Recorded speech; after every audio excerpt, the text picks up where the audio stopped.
Your home is your sanctuary, a place of comfort, wellness, and security for your family. Today, we're using more digital and electronic devices. While they bring convenience and enjoyment, these devices also emit electromagnetic energies constantly during use. Invisible to our eyes, these electromagnetic energies affect the environment around us. As a result, we're exposed to these types of energies day in, day out. Introducing EmGuarde, a patented technology by Enagic. When turned on, EmGuarde harmonizes targeted electromagnetic noise radiation within 1 GHz, creating a defense zone of 8 meters. EmGuarde harmonizes the environment around you, making it safe for you and your loved ones. Simply place it wherever it's needed and plug it into a dedicated USB port, whether you're on the go, at work, or in the comfort of your home. EmGuarde is designed to integrate seamlessly in any situation. You can now enjoy the benefits of technology without worrying about any potential risks. Protect your family's health and well-being. Contact your Enagic distributor today. EmGuarde. Change your environment, change your life.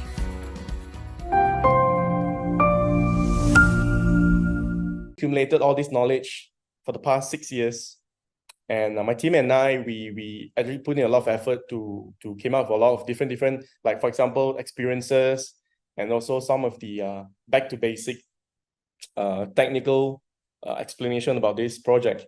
But I have to say something before I start training, okay? We are not here to turn ourselves into scientists or doctorate, or maybe an engineer, because when we do that, the words that we use or the description that we say could be very confusing to our regular clients out there. Okay, so by all means, you guys can actually use this information and you can word it in a more simpler manner, but as long as the facts is right, then everything should be okay. All right, but the reason why we're giving you this knowledge is because you need to have the baseline, the knowledge, to have the confidence to go out there and to talk to people about the goodness of EmGuarde and why is it built, for the humanity.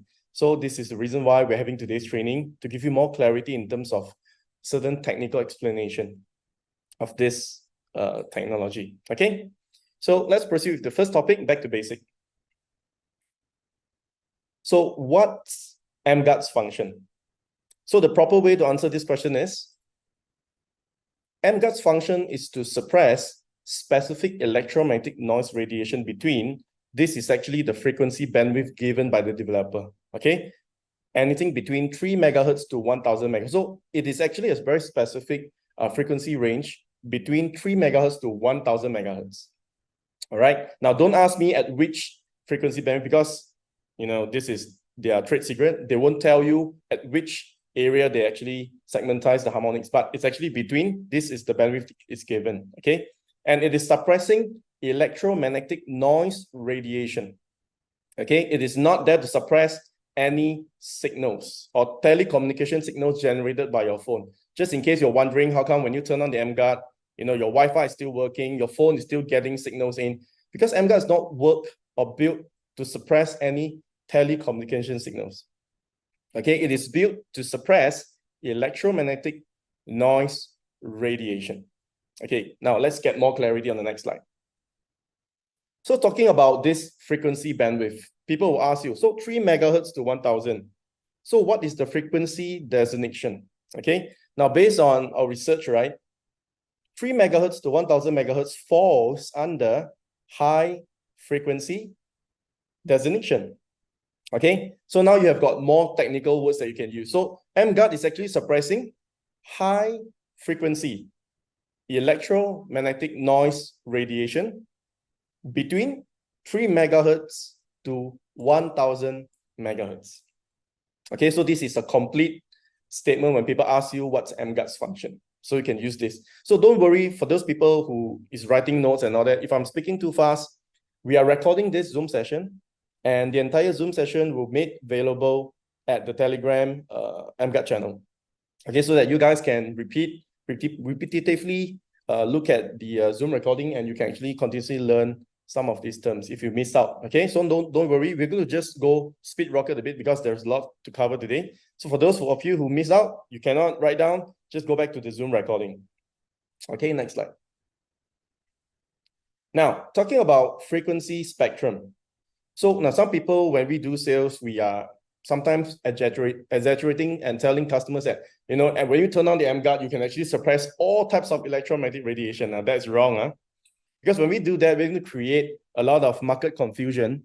And professionals like the engineers, they will begin to question you that, how come when I do the testing with some other detectors who's measuring signals and all that, how come other detectors are not responsive towards EmGuarde's suppression technology? Because when we say that EmGuarde suppresses all types of electromagnetic radiation, now that is a false statement, okay? So to put everyone into perspective, EmGuarde suppresses the non-ionizing radiation. Okay, so in terms of EMR spectrum, there are only two categories. It's like the acid and alkaline chart, okay? It's either acidic or alkaline, okay? It's the same concept. So over here, it's either ionizing or non-ionizing, okay? Now, just a quick touch on ionizing. Ionizing radiation, the orange color one, you see the orange color one, okay? Now, these are the radiations which we are not addressing, okay? These are very high radiation.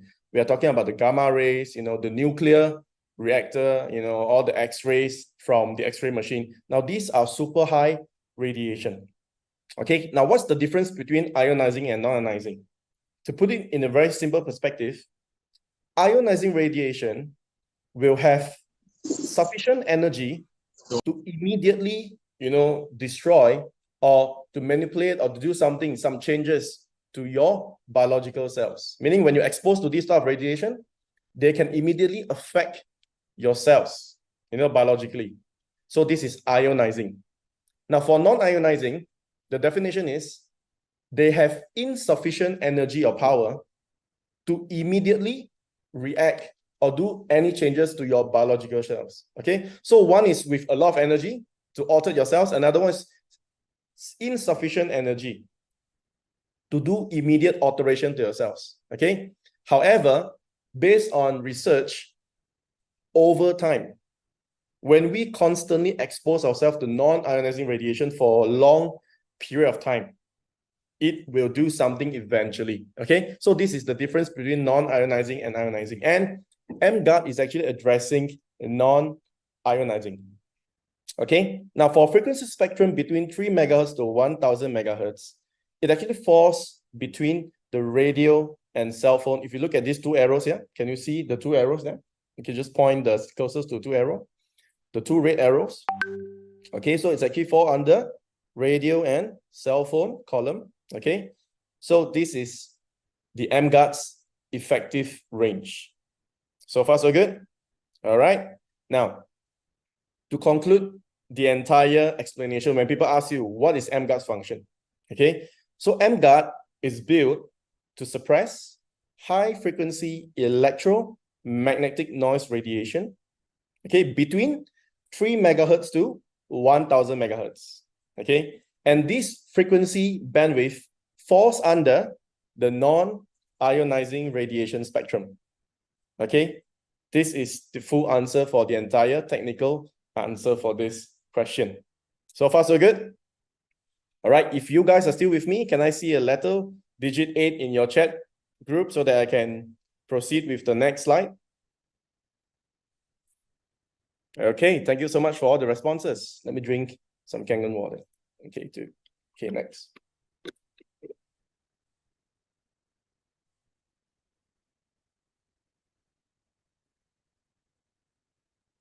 All right.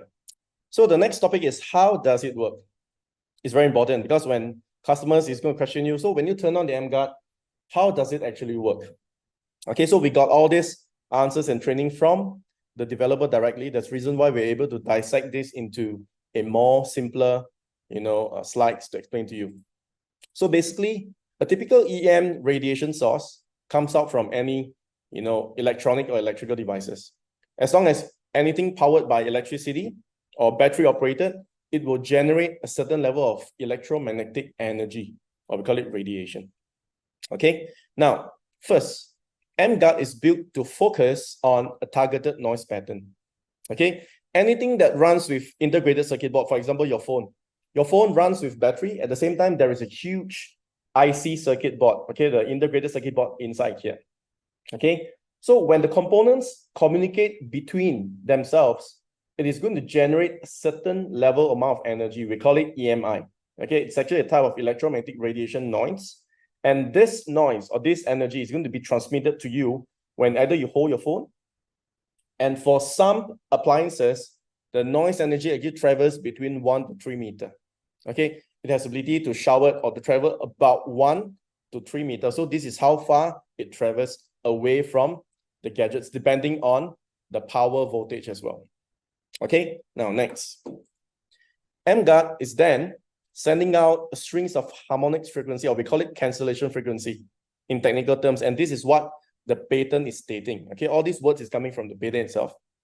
And at this point, when it breaks the pathway of the noise pattern, okay, the energy has got no pathway to travel out from its source. Okay, so let's look at the conclusion below. EmGuarde's technology is breaking the pathway of specific frequency between 3 megahertz to 1000. So this is the bandwidth, okay? Hence, reducing the electromagnetic noise radiation within its coverage range. So this is actually how the technology works. Okay, one picture, a few words, and it concludes the entire technology that they have been building and doing research for more than 10 years.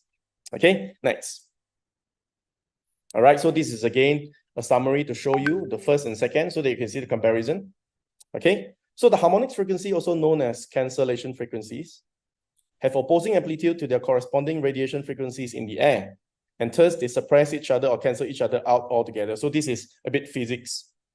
Okay, so when they send out opposing frequency patterns, this is how they actually distort or to deconstruct the radiation frequencies, which is, you know, from all the electronic appliances, or maybe, you know, from anywhere. It could be from the power line or from the environment itself. Because EM radiation, you know, pollution is everywhere, but our eyes can't see, okay? All right. So now I've actually dissect 3 different explanations here. And this is actually some technical wordings, just in case you need to explain to your customers. So we actually put it nicely, and we got approval from the developer, and this is good to go.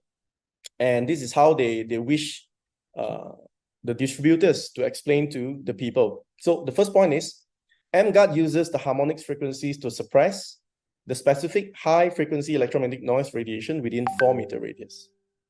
Okay, so this is the EmGuarde's effective range, which is 4 meter radius away from the EmGuarde when it is powered up. Okay, now second point, harmonics frequency, also known as cancellation frequencies, have opposing amplitudes to their corresponding. So this is a repetition of what you just read early on the previous slides, okay? So they suppress each other or cancel each other out altogether, okay? And the third point is, EmGuarde's technology is breaking the pathway of specific frequencies between 3 megahertz to 1000 megahertz, hence reducing the high frequency electromagnetic noise within its coverage range. So this is some technical, comprehensive readings, just in case you need, you know, when your customer asks you, how does it work? Okay, so we put everything in a nutshell. So far, so good. All right, now let's move on. The next one is even better. What is the benefits? Now, usually customers, they don't actually buy into the function of the machine, but the customers, they will actually buy into the benefit of the machine. What actually, you know, what's the benefit? If I invest something, $1480 or in ringgit, you know, 6620 ringgit, how can this EmGuarde benefits my family members and my loved ones? Okay, so the benefit answer is actually very important as well, you know, in terms of marketing and sales. Okay, so let me bring you back to the entire technology concept. Okay, the inventors and the developer team developed this technology based on this professor's research and findings. Okay, now who is this lady here? Dr. Magda Havas, it's a Canadian researcher, and she's a professor. You know, she's been devoting her life, you know, researching into the effects of electromagnetic pollution. She calls it electrosmog, and her work focuses on the biological effects of electromagnetic radiation.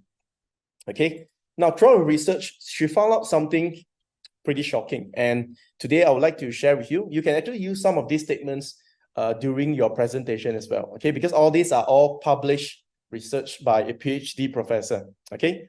Now, Dr. Magda Havers discovered that electrosmog affects the blood, meaning when we're exposed to all this EMR or, EM radiation all around you, okay? By either handling the gadgets, or maybe I could be just sitting in a room, and in a room filled with LED lights and power cables below my feet, because when you're staying in condo, below your feet is actually the ceiling of the units below. So it's actually filled with all these power lines and all that.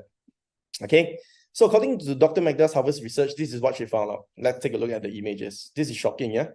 Now, she discovered that the blood without any chemical added to it, in an electromagnetically clean environment, this is how it should look like. Okay. So the hemoglobin, which is the red blood cell, it flows freely, it goes individually like this. All right. Now, what happens next is that she put herself into tests. Okay. She used a cell phone, and after that, she did the prick to the finger, and she discovered under the microscope that this is how her red blood cell looks like after 10 minutes of cordless phone use. Okay. And then she did another test, which is C. So she used 70 minutes of her desktop, computer, and this is what she discovered as well. If you notice, there is actually a difference between, next slide, A, B, and C. Okay. Now, in technical term, this is what we call a roulotte formation. Roulotte is a French word, meaning your red blood cell is actually stacking up together. It's like Pringles, the potato chips. When you buy the Pringles potato chips, so the chips are stacking together in one bottle itself. Okay, so your red blood cells became Pringles. It stacks like this, okay, together all the way. Okay, so this is a shocking finding from Dr. Magda Havers, and she discovered this during one of her research. And what's going to happen is this. All this roulotte formation is going to bring consequences or symptoms to the human body, including poor circulation and low oxygen transports. I want you to focus on the yellow highlighted symptoms. Low oxygen transport. Okay. Now, according to one of the local doctor's explanation, he was the one who taught me about the surface area of the red blood cell when we have roulotte formation. So basically, when our red blood cell sticks together, it has got a very small surface area, because usually when your red blood cell is like this, it's like a donut, you got a very huge surface area, isn't it? Okay. But when two red blood cells sticks together like this, the surface area of the red blood cell became smaller. Okay. Hence, this scenario, okay, this happening is going to slow down or lower down the oxygen transport, because your blood is carrying oxygen, it's carrying nutrients to the cell. So when the surface area became so small and stacks together, it actually causes low oxygen transport and also reduce waste removal and all that. Okay, you can read it. It's all over there. Okay. Now, why I invite all of you here to focus on low oxygen transport? For one very simple reason. Okay. Now, for those Kanganites, you guys are very familiar with the next slide. Okay. Dr. Warburg actually won the Nobel Prize back in 1931 because he discovered the root cause of cancer. Okay. And we always use this during the Kangen demo, acidosis, hypoxia, but we focuses on acidosis, isn't it? But today I want you to take a look at the second cause, which is hypoxia. Hypoxia means lack of oxygen in the cell. Otto Warburg said that deprive a cell 35% of its oxygen for 48 hours, and it may become cancerous. Okay, so now I'm connecting the dots. Is it making sense now? Okay, when your blood goes into roulotte formation, okay, it promotes low oxygen transports, hence leading to the depreciation of the oxygen in the cell, and eventually it might cause hypoxia as well in this scenario. Okay, so far so good. All right, so I'm just trying to put in, now some people, now you understand that, how come sometimes people say that, when we're exposed to EMR and all that, potentially we might be getting certain unforeseen ailments like, cancers and all that. So these are some of the explanation, and you can actually use this as a reference. Okay, so next. Now, this next video, I'm going to just do a disclaimer. And I myself, I'm considered as someone who is really researching into all this EMR and all that for 6 years. Because I've got some personal encounter with EMR, one of my family members, unfortunately, she actually didn't make it because some of the costs, but I'm not supposed to say it here because it's very sensitive topic. So I'm going to just skip what I'm about to say. And because of that, because what had happened to my family member and all that, I actually did a further research. I wanted to see what Dr. Magda Harvest said is true or not in terms of Rolox formation. So I did this personal test myself. I bought the microscope and I did it myself. And I want to share with you some of my findings here. Are you ready for the video? All right, if you're ready, can I see digit 8 from the chat box? And let's proceed with the video. All right, you guys are still around. Shenlin, Bu Chu. All right, thank you very much. Jeremiah. Amazing, amazing.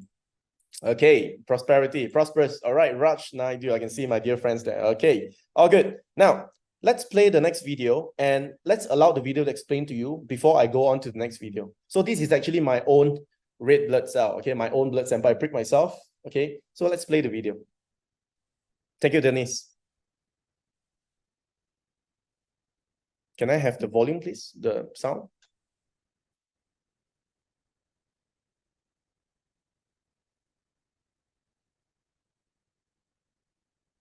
Hold on, guys. I'm going to adjust the sound output setting. Right. Let's replay the video. Okay, let's go all the way. Restart the video. This is my blood sample after playing on the phone for about 15 minutes. Let's take a look at the Rolox formation from my live blood sample.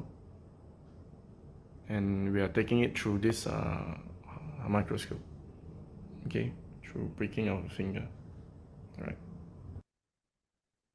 So what I did was I actually hold on to my phone, which is a Samsung phone here. Okay, no offense. Any phone will do that. This is my blood sample. And what happened is that I was playing on my phone. I was watching YouTube, some programs for about 15 minutes. And I did a prick to my finger and I put it under the microscope. And this is what I discovered. Okay, so this is how the pattern looks like. Okay, so what's going to happen next is that I actually switch on the EmGuarde and I leave it away from me for about 2.5 meters, away from me. And I'm still holding the phone, by the way, while I'm still doing the test. I'm still holding the phone. I'm still watching some YouTube programs. And after about 16 minutes, I did another prick.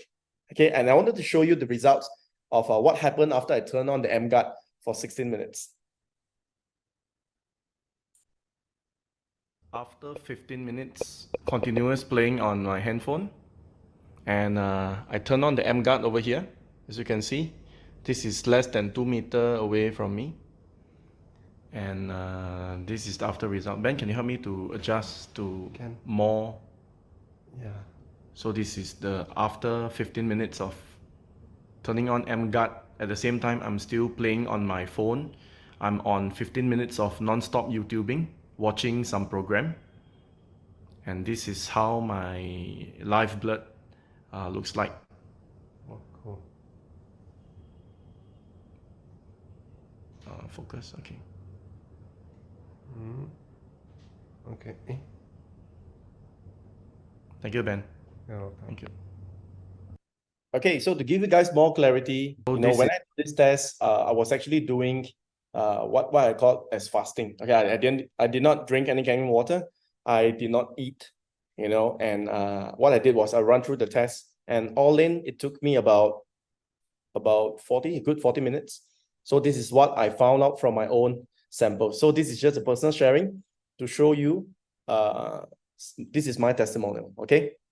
Now, let's go back to the statement from the patent. Now, everything makes sense now, okay? So based on the patent statement, I want you to read a few lines, just follow my cursor.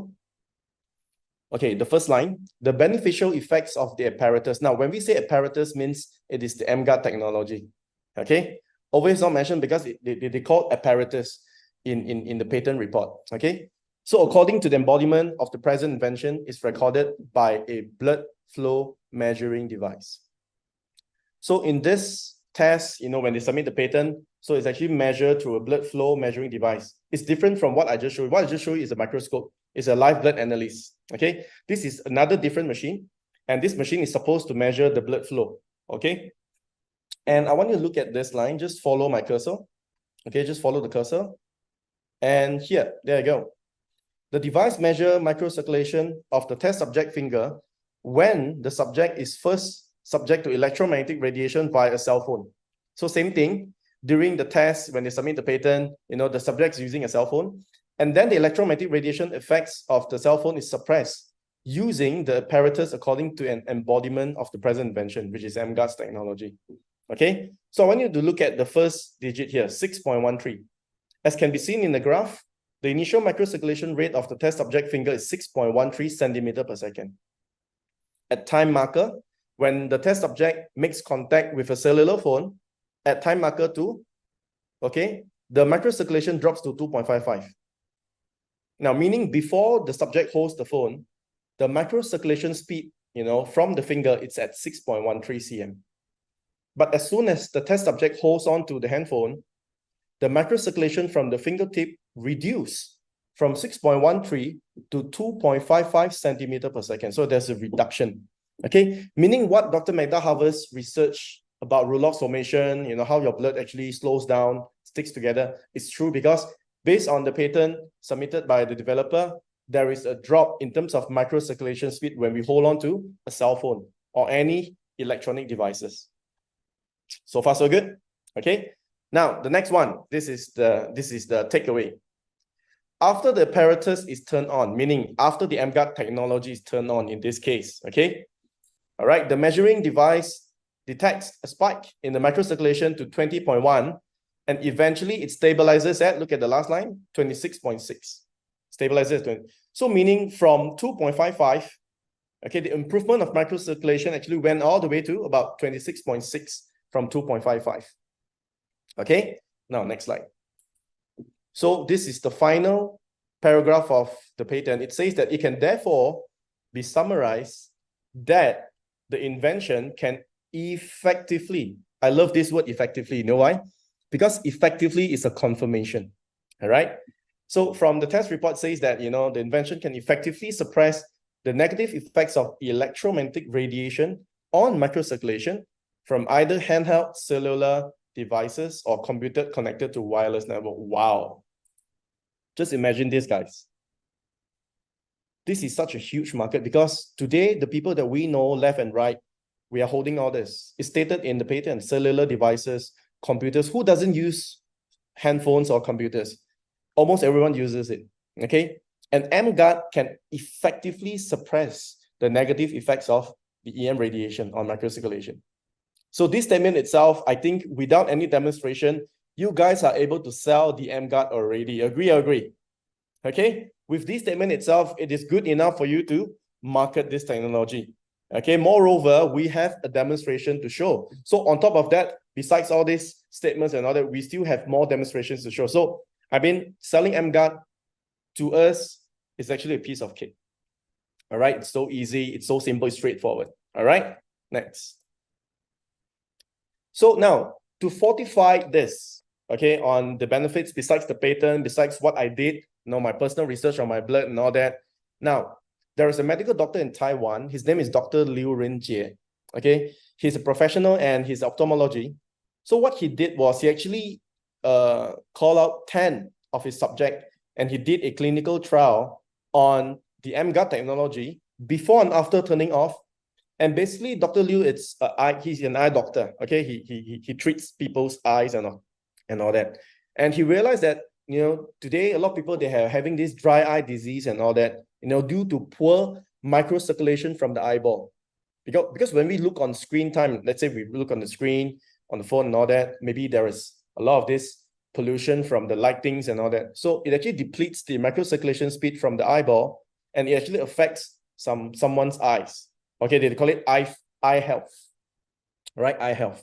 So based on his research and his clinical trial, I would like to share with you his results. Okay, so he actually did 3 stages. Okay, let me dissect the report into 3 stages. Everything is in Mandarin, so we translated it back to English for this training purposes. Okay, comparison of 3 stages of artery hemodynamics measurement. Okay, the first stage. Now let me just give you a brief. out of his 10 subjects, okay, the age group between the 10 subjects is between 19 years old all the way to 60, about 60 or late 50s. Okay, so out of the 10 subjects, different age group, okay, and if I'm not mistaken, there is 7 female and 3 male. Okay, so this is the 10 subject. So these are the so-called average numbers that he gotten from all the 3 stages of test. Now, let me show you some of the photographers before I go back to the test. Go next. So during the test, this is actually the equipment that he's using. And Dr. Liu himself, he's actually running the test using the equipment, and he's doing this, on the subject's eyeball. And this is how he got the data, okay, by doing this. All right, just go next. So this is how we do it by using the machine. Okay, now let's go back to the figures. Okay, now these are some scientific figures here. Now, stage 1. Stage 1 means these 10 test subject, they are not using any mobile phones, or no, they're just sitting in an environment. Okay, and based on Dr. Liu's finding, the average microcirculation speed for the eyeball clocked in under this. This is actually the figure here. Okay, all right, can you see that?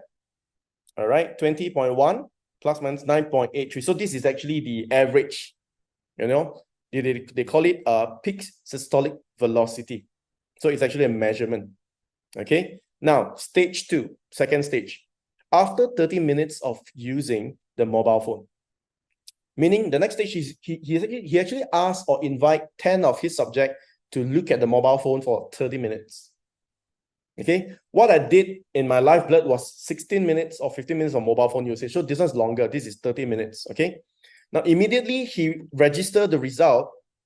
And if you notice, the result, it dropped from 20.1 to 16.2. Did you notice that? Okay, so the reading actually dropped. So the microcirculation speed out of the 10 subject actually dropped from this figure. Okay, so this is approximately 30% drop. Okay, about 30%. All right, now take a look at the next one. Third stage. When he turned on the elevate electromagnetic radiation below 1 G. So this is actually the EmGuarde technology. So when he turned that on, he did another test on all the subjects and look at the PSV value. From 16.2, it shows up to 25.9 in average. And if you look at third stage and stage 1, did you notice that it is even better than first stage? 25.9 versus 20.1. Okay, now this is because during the first stage, there is already certain influences of EMR in the environment itself. Okay, not necessarily from the phone, but from the environment. That's the reason why the average reading is a bit lower. But when he turned on the environment harmonizer, so this is the third data that he gotten. So in this clinical trial, it is there to confirm that when we turn on the EmGuarde technology, it actually helps to improve the microcirculation speed as well. And in this case, it's actually the eyeball's microcirculation speed. So far, so good. Okay, so this is one piece of amazing information here. And you can actually use this during your marketing initiatives. All right. Okay, well, I can see 888 there. Automatically, someone just put 888. All right. Prosperity. So these are some very powerful informations to be shared with you. Okay. Now, up to this point, usually what I'll do is I will give just a quick 3 to 5 minutes. Maybe let's do a 3 minutes water break. Okay. Let's do a quick 3-minute water break. Just go and grab your Kangen water, go for a quick toilet break. And when we come back, we're going to return to the training, and I've got more videos to show you. And trust me, it's going to get better and better. Okay. So let's pause for about 3 minutes to allow all of you here to get a quick water and toilet break. I'll see you in the next 3 minutes. So now it's 9:08 in Malaysia time. I'll be seeing you at 9:11 p.m. sharp. Thank you, guys. See you soon. Okay. Now, for those people who came in late earlier on, if you miss out the announcement, I'm going to just repeat the announcement here. Okay. So for those people who purchased the detector back in October, Energy Malaysia is inviting me to make an announcement. And all of you here who purchased back in October, you can actually do your one-to-one exchange starting from 24th of November, which is this coming Friday. Okay. All right. And please take very important note that the Maxwell alkaline battery 9 volt is no longer compatible. Okay, so you cannot use alkaline battery anymore. because this reworked version does not require such a powerful battery. So it's advisable to go back to standard heavy duty 9-volt battery. It is sufficient for the detector to do the demonstration. Just go back to regular battery like Energizer, GP green cell, or Maxwell regular 9V battery. Okay, all good. Now the next slide. So an important note for the distributors to understand that this is actually a instruction from the supplier, and they're asking you to, when you install the battery, please make sure that you don't do it reverse. Okay, don't just go reverse and accidentally you touch, because this might, do some damages to the detector. So please remember, when you install the battery, just make sure that, you have to put it to the right connector. Okay, minus to minus, positive to positive. Okay, so what happens if you use the alkaline battery is that, because the alkaline battery is so strong, and if let's say you use the alkaline battery, it is okay. But if let's say you accidentally reverse the polarity, you put minus to minus, positive to positive, let's say you reverse, plus to minus, minus to plus. So it might damage or cause damages to the integrated circuit board of the detector. Okay, so that's the reason why we are not supposed to use alkaline battery for the new reworked version. Okay, so far so good? All right. For the 9100, you can just go back to a regular battery. Regular battery works fine for 9100. Okay, now, next. Okay, in this topic, basically, we are here to address 3 of the frequently asked questions. Actually, we got more than 3. We have about 15 accumulated FAQs, and we have actually uploaded it on the EmGuarde's website. So just in case you wanted to know more answers, you can visit, EmGuarde.com. And on the EmGuarde website, you go all the way to the bottom of the website. We have got 15 different FAQ questions with answers, and you can actually go there for some common questions and also the answers. Okay, but in this training, I'm going to do 3 questions which is out of the picture, and it is related to the detector and some questions asked, by the prospects during your marketing initiatives. Okay, the first question. Now, to us, this question is very important because now when we can handle or can, let's say we can explain these questions correctly, then we can actually so-called counter most of the objections in the market. Okay, so please pay attention on the following 3 questions. And a picture paint 1,000 words, I actually put it down in a very nice manner, using a video format so that you guys can repetitively take a look at the explanation video. And with that, it's going to help you to understand better and also to get the answers correctly to your prospects as well. Now, first question, why do we suggest using the detector, either 9100 or 9300, instead of other detectors in the market? So this is one of the most challenging questions in our 6 years of experience, because people don't understand how come when we do the demonstration, how come we are not using the other cheaper detectors out there? Some detectors are only selling for 60 ringgit, some going for 200 ringgit. It is because these detectors out there, they are built to measure either the electric field or magnetic field intensity from the power line or the signal strength from the antenna. Okay, and 9100 is a very different detector. It's measuring high frequency electromagnetic noise, and it converts it into a microwatt reading, which is a power density reading for radiation. Okay, so let's take a look at this video, and this video will explain to you the different detectors out there and how come 9100 is different from the other detectors.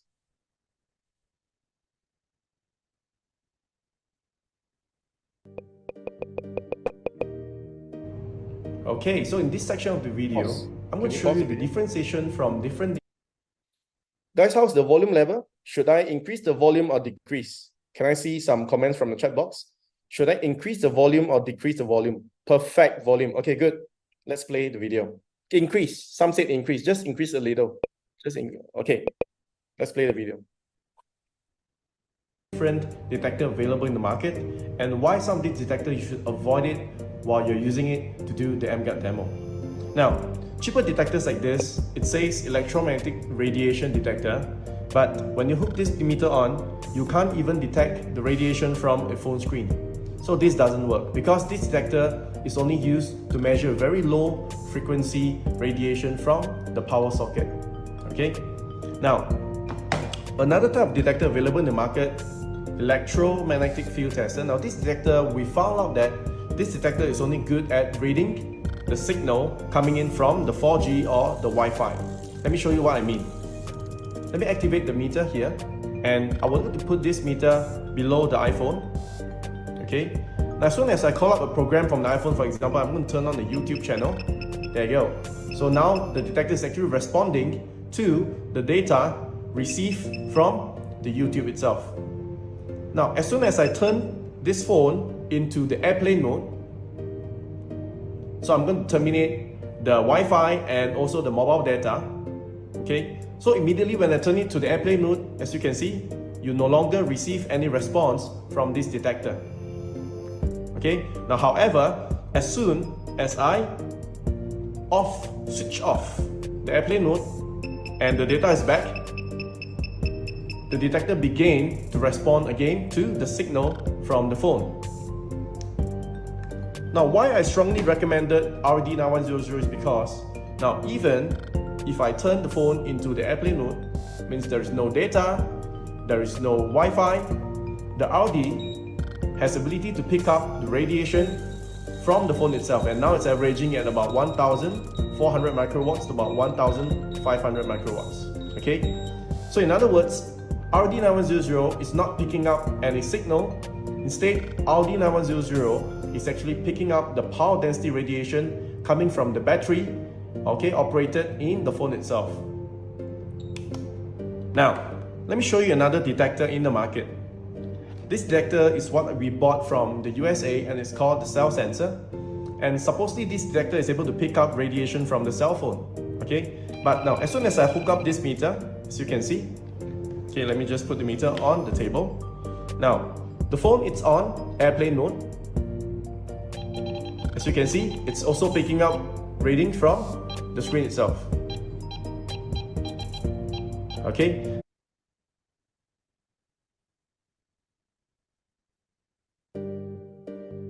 The integrated circuit is completely shut down. The RD will get 0 reading because there is no more radiation source coming from this phone. Okay, because it's properly shut off from the screen itself. Okay, now, but the thing is, we found that this detector is actually picking up and responding or reacting towards the metal part of the phone. Now, I'm going to turn off the phone. Okay, let me switch off the phone now. And let me show you what I mean. Now, as soon as the phone is switched off, if I use the regular RD, once the integrated circuit is completely shut down, the RD will get 0 reading because there is no more radiation source coming from this phone. Okay, because it's properly shut off and there is no power in the circuit itself. So everything goes back to 0. Okay, there you go. Alright, now, but for this detector itself, although the phone's already been shut off, you can still pick up reading from the phone itself. Now, the reason being is because detectors like this, they're actually picking up and sensing the metal parts from the handphone. For example, now in this handphone cover, there is one metal piece over here. As long as I put this into the metal, the detector is reacting against the metal but not the radiation. Okay? Alright.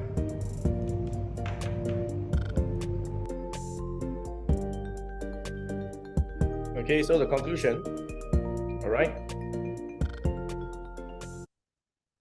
So basically, it meets the testing requirement for the EmGuarde demo. Okay, that's the conclusion. And as you can see in the video itself, I've been showing you all different detectors and how we measure. And some detectors actually pick up, we call it the transmitting signals coming from the antenna or the Wi-Fi, and some detectors, they actually pick up metal, it's actually sensing the metal rather than, the high frequency electromagnetic noise radiation from the PCB board, the integrated circuit, and also the battery. Okay, so the 9100 is measuring something beyond what the common detectors are doing, which is signals or either, low frequencies, radiation coming from the power line. All right, now the next question is going to get more and more clearer. And for those people who miss out the video, don't worry. We'll be uploading the slides to the EmGuarde channel, and you can repeat it, repetitively, watch the video again and again. And sometimes it will take you maybe 2 or 3 views to really get it. All right. So the second question is going to open up your mind, and people always ask, so what is the radiation detector measuring? What is RD 9100? What is RD 9300 measuring? And how come it's different from the other detectors? And how come I can't use the other detectors to do the demonstration against EmGuarde? Okay, so this upcoming video, it's a new video. And for those people who came in for this training for the first time, this is a treat. And for those people who return, people who coming back and they learn and all that, so this is actually a bonus for you. So because this video is new and we compile it and it's going to be for the next 9 minutes. So let's play this video without any further delay. And after the video, I'm going to just do a short summary to conclude, what is RD measuring. And in this video, you can get a better understanding that, how the EmGuarde actually works. Okay, let's play the video. Hi guys, today I'm going to conduct a very technical experiment and to show you what the RD 9300 is actually measuring as compared to the standard radiation detector available in the market. And let me introduce to you all the tools I have here today. Basically, I have 1 unit of RD 9300, 1 unit of LED light bulb, and this is the regular filament LED light bulb. It's a different light bulb as compared to this. This is the standard electric field, magnetic field detector to actually measure the low frequency electromagnetic radiation from the power source. And this is a standard power socket, adjustable. And we have the EmGuarde here by Magic, okay? And of course, the SDR software and the dongle to hook up to all this. This is the monopole antenna. So today, let me show you a very simple explanation on why RD 9300 is a very unique detector as compared to the standard detector, okay? Now, a standard detector can actually measure any form of reading as long as I turn on the power source. As you can see, it's on now.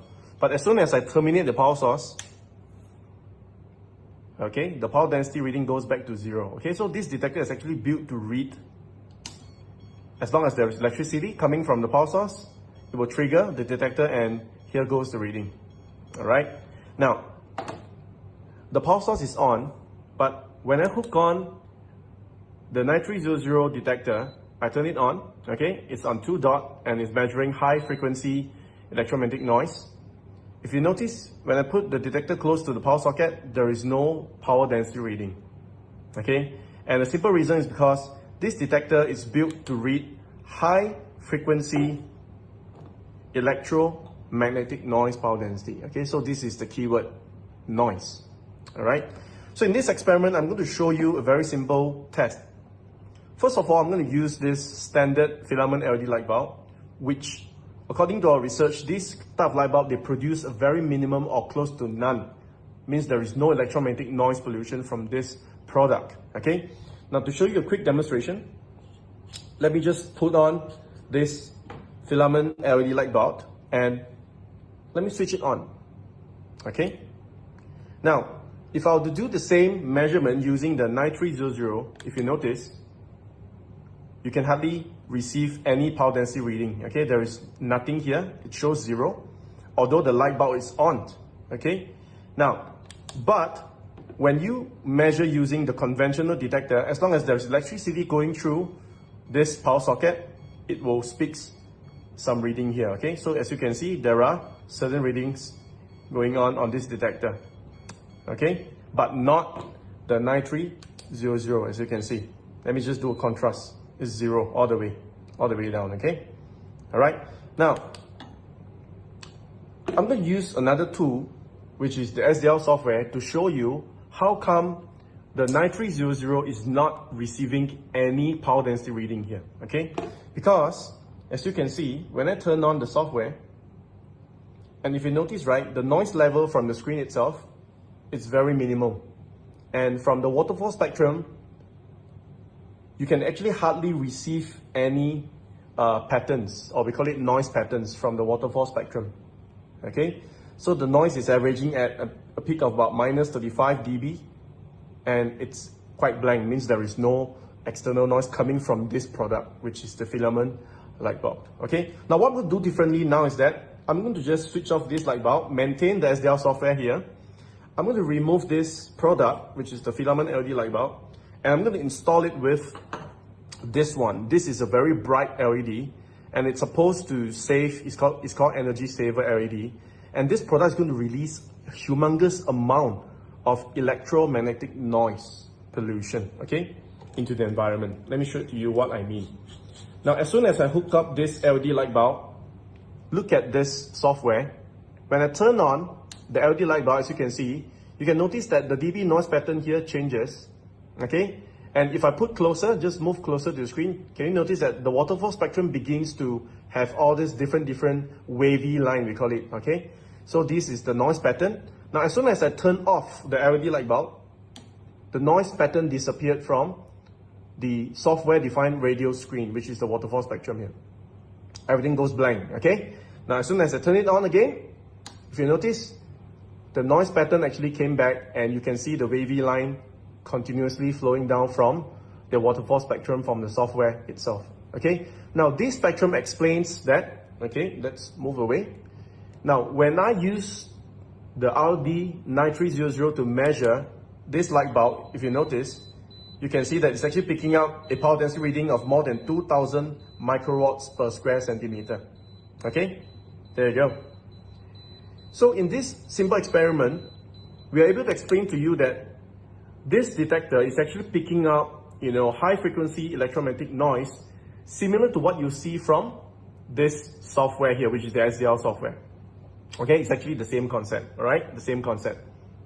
Okay, now, as for this detector, no matter which light bulb I switch on to, as you can see, it is going to pick up certain readings as well, okay? It's 400, 500, because as long as there's electricity passing through the socket, this detector is already picking up reading, okay? But not for the RD9300, because this detector only picks up reading whenever this product releases huge amount of electromagnetic noise pollution from the product itself, okay? So now I'm going to show you the final experiment against the EmGuarde. As you can see, the LED light bulb is still on, and as soon as I turn on the radiation detector, as you can see, it's picking up microwatt reading, about 2000 microwatts, okay? And now I'm going to hook up the EmGuarde by powering up the USB power connector over here. And as soon as I power up the EmGuarde, as you can see, the detector is showing 0 microwatts, meaning there is no power density reading in terms of high frequency electromagnetic noise, okay? Now this scenario can again be explained by using the software defined radio if I'll do the simple experiment. So now let me turn off the detector first, and let me bring back the software defined radio, okay? So let me just power off the EmGuarde now, and let's bring back the software defined radio. As you can see, the LED, it's still on, okay? And as you can see, you can actually see the noise spectrum going on here. And as soon as I turn off the LED light bulb, as you can see, so there's a reduction, and the screen here actually goes back to a clearer stage on the waterfall spectrum, as you can see. Okay, it's going blank now. Okay, let me repeat the same contrast by turning on the LED again. So as soon as I turn on the LED, as you can see, the waterfall spectrum or the wavy noise pattern returns. Okay, so let me repeat the same experiment by powering up the EmGuarde. So now let me just hook on the EmGuarde by putting in the power cable here. And as soon as I activate the EmGuarde, as you can see, the waterfall spectrum goes to a very clear state. It's like blank. There is a reduce or reduction of a noise pattern even on the dB scale. As you can see, the dB scale has been reduced. Let me repeat the contrast by turning off the EmGuarde. Okay, let me just power off the EmGuarde. Just remove. Okay, the EmGuarde is off, as you can see. Okay, there is no light here. And immediately the noise pattern from the SDL software came back. Okay, it's deep dark blue color. Okay, so when I put back the power cable for the EmGuarde, as you can see, there's a reduction here, and everything went blank on the noise spectrum. Okay, so to conclude this video, to give you a simple explanation, whenever we turn on the EmGuarde and the detector is registering 0 reading, okay, it's actually representing that because EmGuarde is able to reduce high frequency electromagnetic noise as shown from the SDL dogger, okay? And this is what helps the detection method to achieve ground zero whenever we turn on the EmGuarde during the demonstration. Okay, so that's the conclusion of this technical experiment. Thanks for watching the video.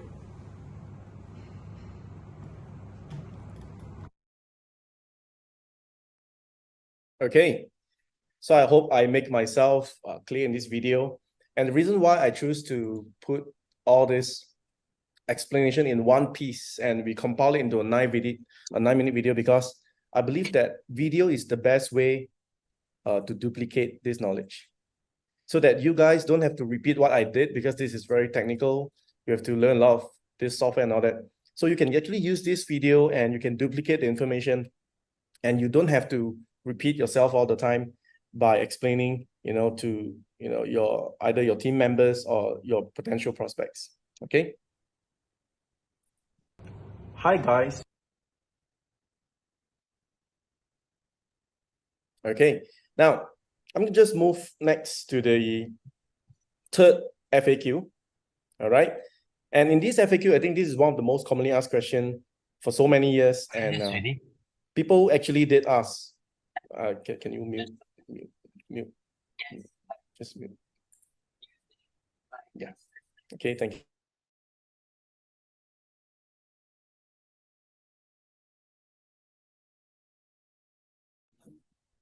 Okay, can you hear me? Sorry for some technical hiccups. I think just now I got muted. Okay, if you can hear me loud and clear, can I see digit 8 from the chat box before I proceed? Thank you so much. All right, amazing. All right, cool. So now the third FAQ is why EmGuarde harmonizes frequencies of 1 gigahertz and below. Now, the reason why I deem this question as very important in your EmGuarde journey is because now today, a lot of telecommunication signals, they're operating way above 1 gig. For instance, we're talking about your Wi-Fi routers. Okay, Wi-Fi routers, they work between 2.4 to 5 gigahertz. So this is their data transmitting bandwidth. Okay, now talking about your 5G network. Okay, 5G, it's even way beyond that. It's talking about 20 over gigahertz all the way to about 60 gigahertz of frequencies. Okay, so a lot of gadgets, they're operating at so much higher frequency bandwidth, but how come EmGuarde only focuses on harmonizing specific frequencies below 1 gigahertz? Okay, so next, this is the main reason. So the answer is very simple. Now, documentation beats conversation. I love what Daniel DiMacali used to say. Okay, documentation beats conversation. So today, it's all about documentation, nothing from me. It's not from my knowledge. It's all from the documents that I'm about to show you. Okay. Now, the first document I'm going to show you, this is coming from the FCC, which stands for Federal Communication Commission. It's a government body in US. And in this body, they actually regulate all these different EMR exposure, what is the maximum permissible exposure limits, from the gadgets and all that, okay? And we got this from a bulletin, and this bulletin itself, the title, it's called Guideline for Human Exposure to Radio Frequency Electromagnetic Fields, okay? So in one of the pages from this bulletin, I just want you to focus on the highlighted paragraph here, and it says that the new FCC exposure limits are also based on data showing that human body absorbs radio frequency energy at some frequencies more efficiently than others. Okay, meaning our human body actually absorbs the RF radio frequency energy at some frequencies, not all. Okay, so just remember these are not all frequencies, because if let's say we absorb a lot of energies from all types of frequencies, means we should be dead by now. You know why? Because every day we'll be bombarded with all these different frequencies everywhere. Okay, all the way from 1 hertz all the way to thousands and billions of hertz out there. Okay, so we'll be dead by now. So according to this, it says at some frequencies more efficiently than at others. Okay, now the next keyword, the most restrictive limits occur in the frequency range between 30 to 300 megahertz. What's the range? 30 to 300. So this is a very specific number. Okay, and for your information, 1 gigahertz of frequency represents 1000 megahertz. So if you do the conversion from gigahertz down to megahertz, you just have to remove, the zeros. So 1 gigahertz in megahertz, it is as good as 1000 megahertz. Okay, so 30 to 300 megahertz is actually below 1000, which is below 1 gig. Okay, so far so good. All right, and now let's continue where whole body absorption of radio frequency energy by human being is most efficient. Meaning our human body has the capability to absorb the RF energy at these frequencies, which is between 30 to 300, okay, more efficiently than at other frequencies. So these are the major frequencies that EmGuarde's developer is working on to actually reduce some of the damages, from all this non-ionizing, radiation. So far, so good. Okay, so this is very clear. Now, next. Now, besides talking about FCC, now let me just pull out another documentation. This is actually from the World Health Organization, and it's published back in 1993. All right, based on the seal there is 1999. All right. Okay, so it's talking about electromagnetic fields, anything between 300 hertz all the way to 300 gigahertz. So in one of the article, one of the pages here, it is written clearly at the highlighted point, the resonant range extending from 30 megahertz to 300 megahertz for the whole body and to even higher frequencies in partial body resonance, meaning at this particular frequency, right, it is actually the resonant range for the human body. Okay, our human body reacts towards this frequency at the resonance range. Now, for your information, for those of you who have heard of this, there is one medical equipment in the hospital. It's called the MRI. Okay, MRI, magnetic resonance imaging. If I'm not mistaken, I think the full name is called magnetic resonance imaging. Okay, so this is the full name for the MRI. So please correct me if I'm wrong. Okay, so now MRI is actually operating at a frequency of about 60 to about 64 megahertz, for your information. Okay, and the reason why MRI is operating at this frequency is because this frequency is actually the resonance frequency of our human body. And this frequency falls between 30 to 300, for your information. Okay, next. It's going to get clearer and clearer, okay? So the next research article by an Indian professor and engineer saying that, okay, your aggregate frequencies of body organs. I want you to stay focused on this chart. This chart is very important. Okay, just go on the chart. Now take a look here. All right, the aggregate brain frequency is operating at between 72 to 90 megahertz. Okay, now a human body operates at between 62 to 78. That's the reason why the MRI machine works at around 64 megahertz of frequency, because it needs to resonate to your body's frequency to get the imaging, of your organs and all that, to see where are all these cells and tumors, from the body itself. Make sense? That's the reason why they tune the MRI machine to about 64 megahertz, because it resonates to your body's frequency. Now, what's the heart frequency? 67 to 70. Liver, 55 to 60, and all the way down to pancreas, 60 to 80.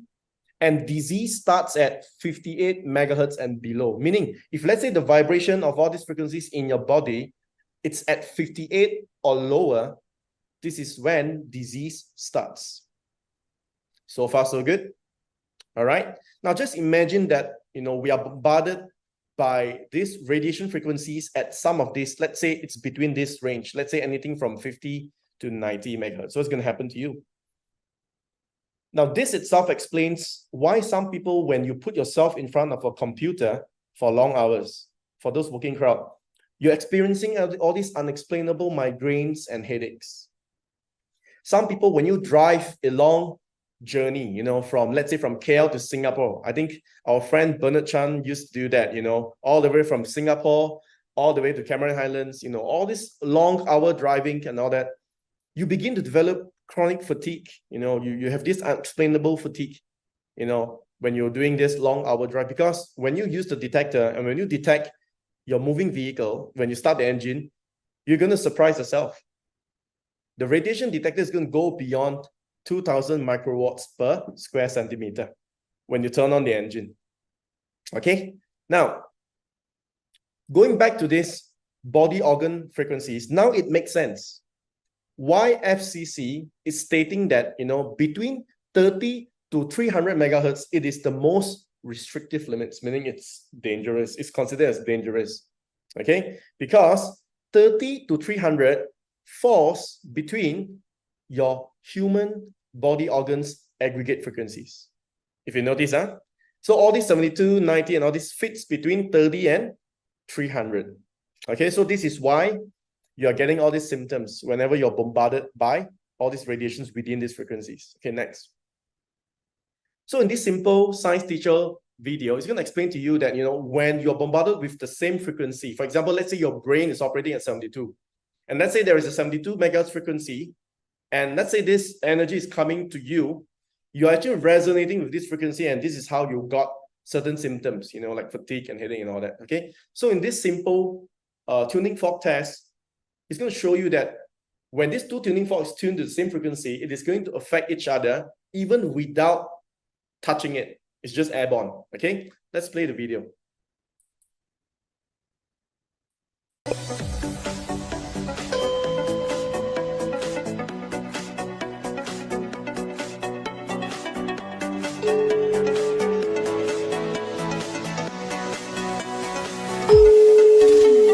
Spot the difference?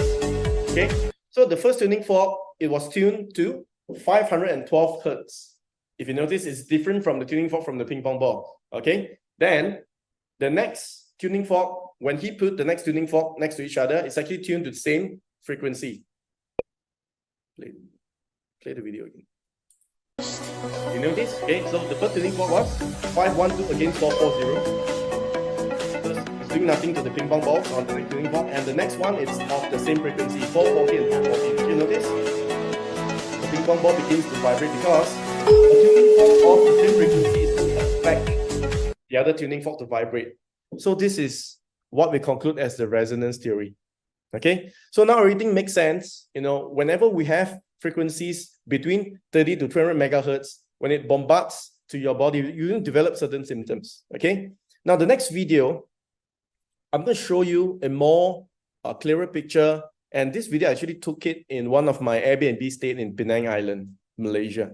Okay, and in this video, it's going to make more sense to you because I specifically tuned my monopole antenna to 72 megahertz. And the reason why I do the test is because when I turn on the LED lights above me in the kitchen area, I was preparing my food. I have this unexplainable disturbance and headaches. I've got this blur vision all of a sudden. And I suspect that there could be certain frequencies that is going through and it's going to affect, my brain activities and all that. So I learned from that slide saying that 72 megahertz is actually our brain frequency. And what I did was I actually did it, I going back to 72. And let's take a look at the video, and it's self-explanatory and everything will make clear to you after the end of the video. Let's play the video. Guys, this is something pretty shocking. We rented this Airbnb and I started to experience this unexplainable headache whenever I go near to the kitchen and prepare the food. So what happened was we got this gadget here. So remember, I always say that our human body organs aggregate frequency is around 55 to 90, and we found that 72 is actually the brain frequency. So I'm going to hook up the software here to identify what causes my headache, because 72 is actually the frequency of your brain. So over here in this setting, we got two LED lights, one above us, another one is actually the small one over here. The switches are over there. Okay, the switches are over there. So let me turn on the first switch of the LED, and I want you to see the noise spectrum from the LED lights. The first light. As I turn on the first LED light, as you can see, the noise spectrum came in at 72 megahertz, and the flux itself stretches from 72 all the way to about 72.3, and all the way down to about 73 megahertz. Okay, this is the first LED. And if I turn on the second LED above my head, which is the top one, I want you to see that the noise field spectrum actually goes into a darker color. Okay, so let me show you the LED. This is the first one. Okay, this is the first LED, and I got my antenna right above, and the second LED is actually above my head. And as you can see, the spectrum here, the noise became darker and darker. So what happens is that I pull out my EmGuarde and I just put my EmGuarde next to the kitchen. And I want you to see what happens when I turn on my EmGuarde.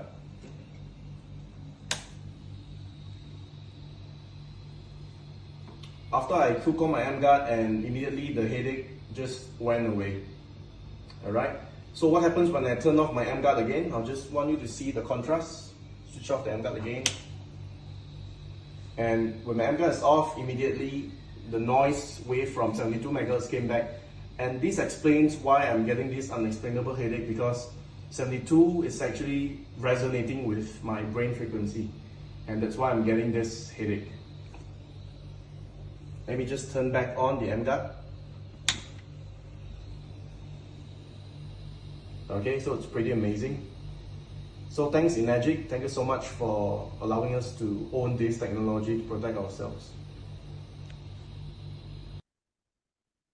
Okay, so I find this video, it's lifestyle, and we're actually doing some random experiment in one of the Airbnb, and this is one of the findings that we found out, and we just did a quick video explanation, okay, to show you. And for those people who are wondering, what is this software and all that, now this software is a bit technical, and it's only compatible with Android phones and not for Mac.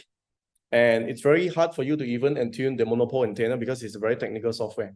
So my humble opinion is that when you do demonstration, go back to using the detector. It's a more simpler manner, because this antenna only shows very specific frequencies and a very specific attenuation. So it's not suitable for conducting any EmGuarde demos. It's only good to show you, this is actually some of the findings that we got, because the detector doesn't show you a specific frequency. But the detectors that we use shows you the power density reading, okay, from the radiation source. But this software doesn't show you, the microwatts. It actually shows you a different spectrum, which is the noise pattern rather than the power density from the radiation. So it's different thing, okay?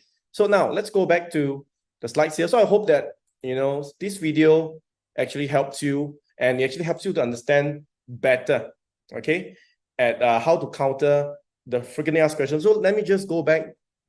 Let me just do a quick summarize. So the first FAQ question we are talking about, we're talking about RD, the detectors and all that. So you can go back to the video.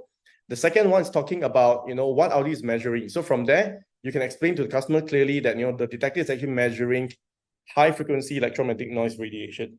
It's very different as compared to the other detectors out there. And the third question, people ask you, how come EmGuarde only eliminates or suppresses, harmonized frequencies below 1 G?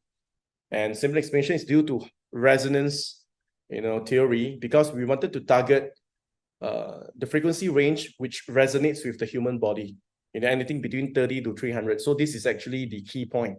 Okay, we wanted to solve that issue so that we will defend ourselves better, and of course to actually get improvement from microcirculation as well.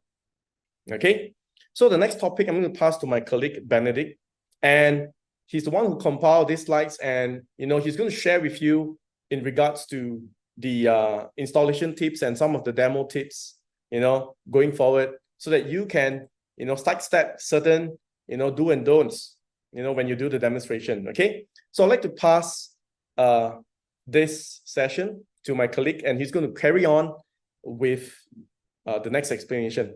Okay, let's welcome Ben.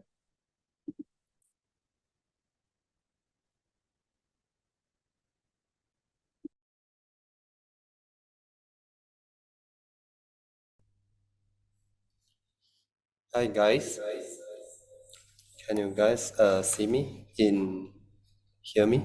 Okay. Just reply some message in the chat in the meeting chat. Okay. My name is Ben and I'm David's colleague. So today I will carry on the installation experience, sharing some installation experience on some technical terms. Okay. So the beginning in the first question is the installation guide. Some of the client that bought about this EmGuarde, right? They try to install it to the extension socket, meaning that why we choose a single power socket, right? Is meaning that some of the electronic gadgets, right? It may have different ampere and current, so it may affect the EmGuarde's coverage. So Something we can't see you. you cannot see me. Hold on. Guys, can you see Ben from the screen? Can you see Ben's face? Hold on. Cannot. Yes. Okay, good, good. All right.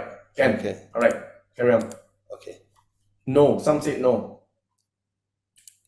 Okay. Are you guys seeing the slides? Can you see the share Yes, screen? yes. The presentation slides? Okay. Now we saw Ben now. Okay, cool. Ben, maybe you just move over. Okay. Use mic. No. I just turned on. Oh, you still? Okay, cool. Because just now I forgot to Right. spotlight. Okay. Okay, guys. Okay, let me continue. Hello. Let me continue my explanation just now about, explaining the power source. Why it is so important that, because some of our cases, right, they actually seeing that some of the cases that we install the EmGuarde in the extension power socket, okay, some of the range might become shorter. It's because that the current is not stable on the case. So some of the extension socket, the quality, their brands is maybe got some variance of the current supply. So the best is that we will try to choose single power socket for optimize the EmGuarde's coverage. So meaning that to avoid, if let's say your house is really don't have enough socket, like my house, I also using an power extension, but the other socket that I was used is the minimum current, like maybe phone charging or some minor support lah, will not affect. If let's say you plug in with a hair dryer or a vacuum cleaner, so it may be high voltage, right? It may drugs the efficacy of the EmGuarde. Okay, this is the first tips that you need to take note.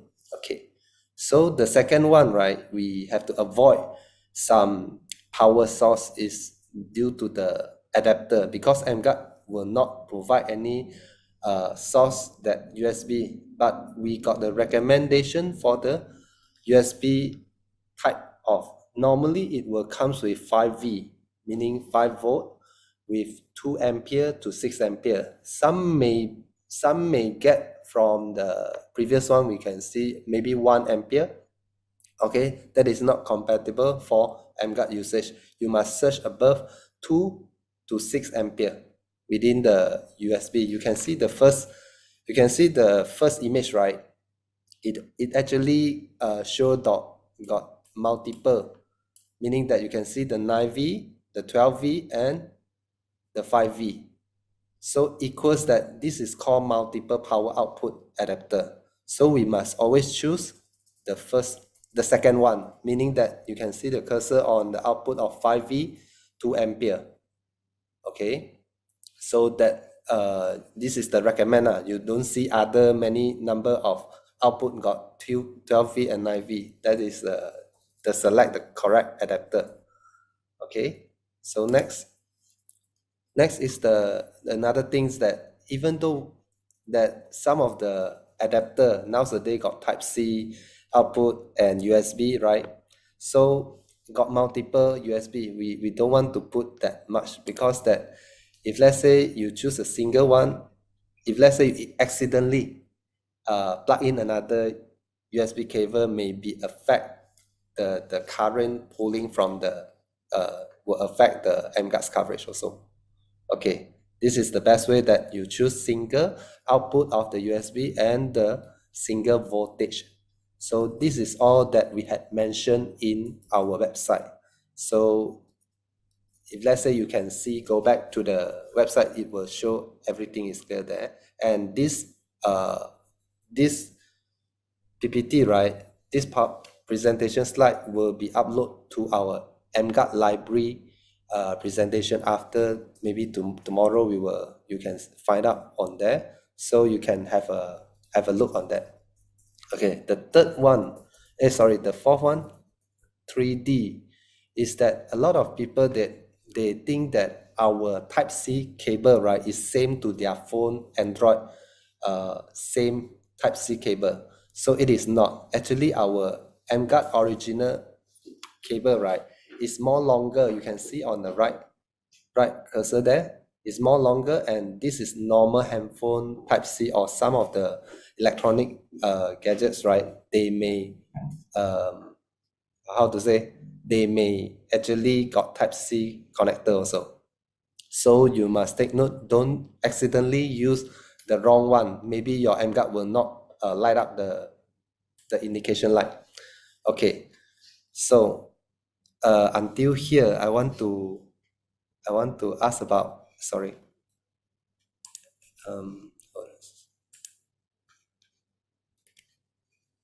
Hold on, I accidentally press it. Hold on, share screen. Okay, at this point, right, I'm going to go for more technical. This is because that the electrostatic, right, some of the people, they don't understand why this actually electrostatic will affect to EmGuarde. So I give you a few example. So the first one, right, is the mirror reflection. If let's say the EmGuarde is now putting in the table, okay, installing in the table, maybe the behind of the mirror may not be covered, is due to some reflection material of the glasses mirror. Okay, so the second one is the aluminum or metal. It will affect EmGuarde's range as well. So meaning that if let's say this table, right, is more easier. If let's say I put in the EmGuarde over on the table, if let's say the mirror behind got a huge metal or aluminum plate, it will affect the range also. So it will not penetrate. Okay, it's due to the accumulative of electrostatic charge. So meaning that electrostatic, right, is something that what we call is loose electron, leading to the occurrence of electrostatic charge, meaning that it may how to say, build up a huge shield to prevent it. Okay, this is something very technical. So next, another things that we need to take note, right, is electrostatic environment, meaning that a lot of electronic gadgets, when they are operating, they are running all this current inside, right? So in this area, if let's say we are installing an EmGuarde on the table, then it may affect the range of the EmGuarde's efficacy. So meaning that we make sure that every time, if let's say you got this type of thing, because last time I heard a distributor telling us that, asking us, is it this electronic PC a lot, right? So we must put nearer to the PC so that the EmGuarde unable to kill it very quickly because of the instant of the near distance. But the answer is no. If let's say a lot of these gadgets, right, when they are opening, you must put behind the table. For example, like this next image, right? So this is a power cable, right? So if let's say today we plug some the EmGuarde inside here is also incorrect, because it will affect the function of EmGuardes. Okay, so the next one is don't install EmGuarde directly on the floor. So why on the floor is because that some hidden cable below, or like myself, I'm living in a condo. At normal daytime, right, I use the RD9100 to measure the detector, to measure my floor, right? It actually very low reading. Is because that my downstairs, they don't open the LED light or their lighting in their house. But at night time, right, it actually very huge amount from my floor, because I'm living in the 17th floor. So when the 16th floor is turning on the light, right, it actually emits a lot of electromagnetic radiation. So it may attach with my flooring. So the correct way to place your EmGuarde, right, is to put on the original box above. It's either portrait or landscape also can. Okay, this is the example. okay, that we can put on the top to prevent the electrostatic affect the efficacy of EmGuarde's coverage. Okay, so until now, I think this is some of the EmGuarde installation tips and do and don'ts that we want to focus on. So if let's say got any question, right, you can post under the end of the presentation. Okay, now I'm going to talk about number 4, the demonstration experience. Okay, this demonstration experience is that the first one that we can see the picture. Some of the people they took the RD radiation detector, right, in the round area, because this round area, right, inside got a lot of copper coil. So this may affect, because you know human body are 70% of 65 to 70% of water, so we actually a conductor, so we are easily to absorb all this electrostatic and affect to the force reading. So the last one that we can use as a reference, that if let's say you measure in some electronic gadgets or your PC laptop, right, you can try to hold your finger and make sure that it's not put very close to the copper coil area. Okay, this is some wrong example image. Okay, so the next one is some maintenance, because this detector is not cheap also. It's some points that we must note down a few keywords that we must do how to take care of this detector, because this is not the drop proof or waterproof or heat proof okay detector. You can see the waterproof icon and the sun icon. So the first one is that after using our radiation detector, please put it back in the PE bag. There is a transparent plastic bag. Okay, so inside got a silica gel. Please make sure that the silica gel is put inside. So sometimes, right, in Malaysia, they are quite humid one. So if let's say the silica gel become, most of the time, maybe 90% of around, they are going to become pink, right, you can change it a new one or can replace some new silica gel. Okay, so the third one, you must store this radiation detector after doing the demo, right? Most of the time, if let's say it's a daytime, you put inside your car put it under the sun, right? The car, it may heat up the detector, so please make sure to carry on. Don't put under the Celsius, that 20 Celsius to 30 Celsius between. Okay, and another thing, you can see my cursor there is a icon, battery icon come out. If let's say they pop up, right, it will actually ask you to replace a new battery. And sometimes that the reading may not be very accurate. Like my phone is normally, when I turn on the screen, right, the reading maybe go up to 2000. If let's say I'm using maybe going near to empty the battery, right, maybe 8.2 or 8.3, the battery efficacy, the current storage is going to become lesser. It will measure the reading maybe up to 1000 or 900. It will different. So if let's say you found out there is another reading, you can choose to change another new 9-volt standard battery to replace it. Okay, so okay, now can you guys give me some response, because I'm if let's say until here, right, you guys are still around to listen me, just give me some number about 333 so I can see. Okay, thanks Catherine City. Okay, thank you. So I was just carrying on. Okay, thank you. Okay, now the 4C question is the tips that, if let's say today, right, a customer or they are living in a bungalow house or semi-D, is very huge house, right, they may need more than one unit of EmGuarde. So if let's say today we want to conduct an EmGuarde demo, please make sure to turn on one at a time. Okay, is why? It's because that while the 2 EmGuarde is turning on in the same environment, right, it will actually create some detection false measurement reading. So the reading, so the reason of this, right, is because the radiation detector is a sensitive equipment. 2 or more EmGuarde in the same environment will affect the measurement.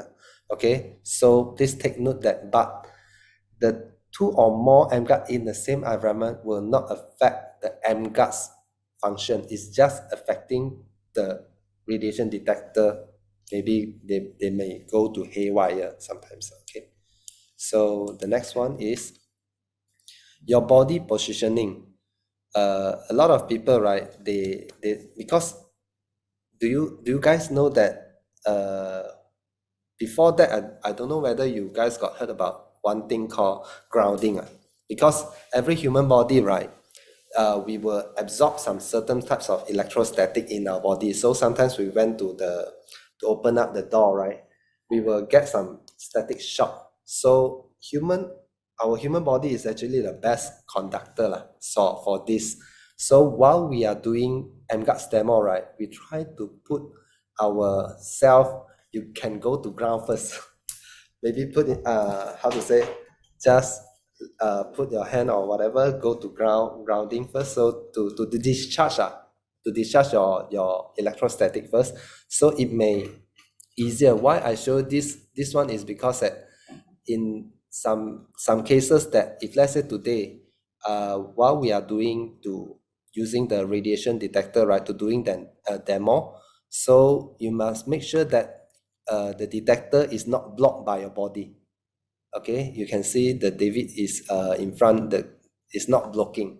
So the next one, right, we got a video for it to explain more about the electrostatic may affect the false reading. Let's take a look. But okay, sorry, because this video, right, is the only language in the Mandarin. So I will try to explain it while you watch this video first. OK， 现在我要跟你们解释一个典型的静电的这个问题。所以每次你看到你做 demo 的时候呢 ，EmGuarde 是 within 4个米哈，你看它的那个距离呢。可是 detector 响了，你们不要太过紧张，为什么呢？因为我的脚现在靠着的这个地方呢是有静电。Okay, you guys can see the David is actually stepping on the actually this EmGuarde, right, is turning on, but David is stepping on the floor that had the electrostatic. So you can slightly hear the beeping sound of the detector, right? Just continue it, okay? I'm sorry because the only Chinese video, I try to explain this situation for you. 所以我们人是导电体嘛，我们会 absorb 那个静电，然后导致到 detector 它响。可是你看啊，我做一个小小举动，我现在呢，我把我的脚移位啊 ，OK， 同一个地方，我的电话跟 detector 在同一个地方，我只是稍微的 adjust 一下我自己的身体移位，你就会看。Okay. So you guys can see the detector is stopped beeping while David is standing next to the area, but the detector is still the handphone measurement is still the same angle. Okay, see. 当这个地方没有静电的时候呢，它就没有事情 ，OK。可是我回去有静电的地方呢，你注意看，看到吗 ？OK， 这个地方有静电啦 ，Go， 我移一下去一个没有静电的地方，你注意看 ，detector 它就没有响了 ，OK。所以这个是一个典型的解释，要跟你说，其实呢，有时候我们做的 EmGuarde 它是within4个米的，它会响呢。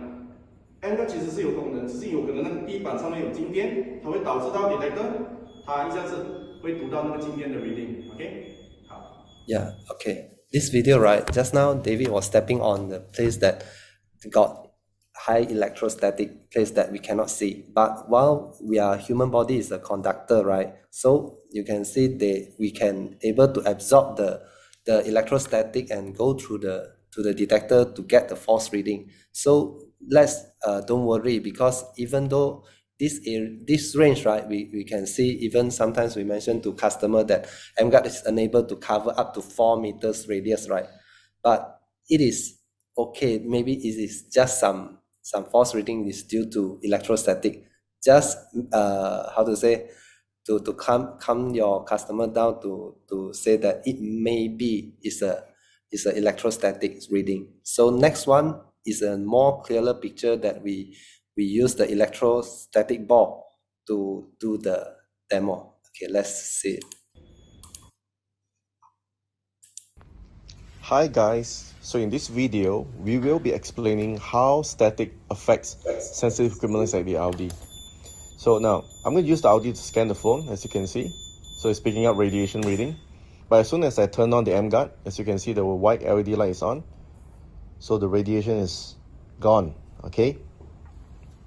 So I'm going to move all the way back just to show you that EmGuarde can actually cover up to that range, okay? It's further away from the table. So what we are going to do next is we're going to turn on the static ball. And as soon as I turn on the static ball, I'm going to show you that, the static, it's able to trigger the Audi to beep. Okay, so once I scan the phone and I go near to the static ball, the RD9100 begins to beep again, although it is within the coverage range of the EmGuarde. Okay, it's very near, it's less than 1 meter. But as soon as I move away from the static ball, as you can see, the radiation detector stops beeping because EmGuarde still function. It's just that whenever we go near to a static area, the RD9100 will get affected by the static and it begins to beep again. Okay, so now I'm going to turn off the static ball. So now the area is without electrostatic, as you can see. And as I scan the phone again, there is no beeping. So during your demonstration, don't get panicked. Whenever there is a beeping sound here and there, it is actually due to electrostatic, but your EmGuarde is still working fine.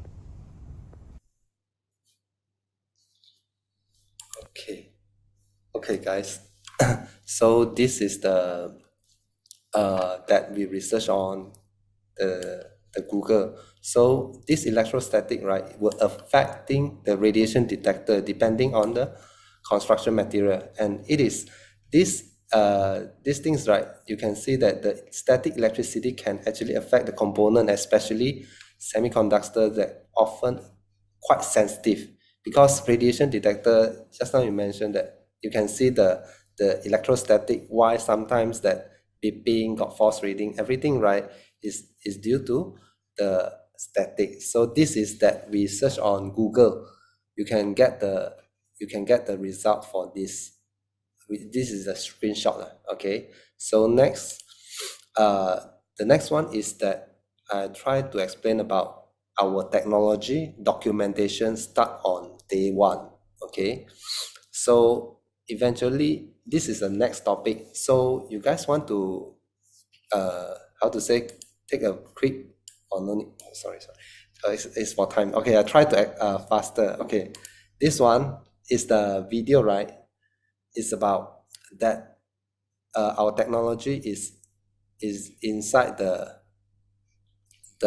what we call this is a export matrix. So in this video, right, matrix is currently in a renovation stage. So this is the before we took this video. Let's have a look.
Okay, that is the short clip that last time we took in the matrix before the renovation. Okay, now because it's quite late, so I try to fast forward a bit to explain the documentation. EmGuarde's technology documentation. At the beginning time, right, there is a The first reward that we won in 2010 is the ITEX is for that time is only suitable for computer radiation reducer. That time is about 13 years ago. It's quite, I still remember the PC is quite huge, the monitor that time. Okay, so that time, right, already had won the award for reducing the computer radiation. Okay, so the second one is that my IPO, Intellectual Property Corporation of Malaysia, my IPO 2012, we own the we own a patent, okay, from Malaysia.